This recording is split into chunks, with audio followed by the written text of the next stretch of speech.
Police sources now say that mysterious Santa Barbara County trip could be the key to this entire case and one of the main reasons why David is being looked at as a suspect along with a second suspect. So this is really the key to this investigation because it's unlocked so much. Continuing on from my previous video, we're going to break down why that late night journey matters so much and get into the legal side of it. As previously stated, according to NBC4 LA, quoting an LAPD source, detectives have tracking data showing David traveling late at night to a remote area in Santa Barbara County in the spring of this year. And this is allegedly the exact time frame of what they believe is when Celeste died. He stayed there for several hours before returning to LA.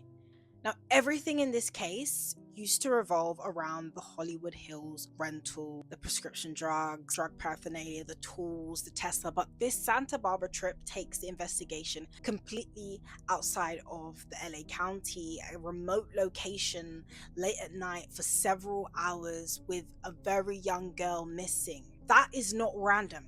Now, when police analyze a possible disposal trip, they look at four things.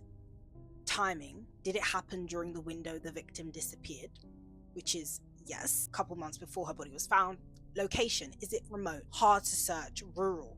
Santa Barbara County fits this exactly. So again, yes. Duration. Is it long enough to dig, conceal, burn, or move a body? He was there for several hours, so yes. And the return behavior, sudden cleaning, travel, or contact with someone else. That is something we're still waiting on information for. But if they confirm this trip was connected to disposing Celeste's remains, that alone allows prosecutors to file multiple felonies. Destruction of evidence, improper disposal of human remains, transporting remains across county lines, concealment in a homicide investigation. You don't need a murder conviction for these to stick. Disposal itself is a crime.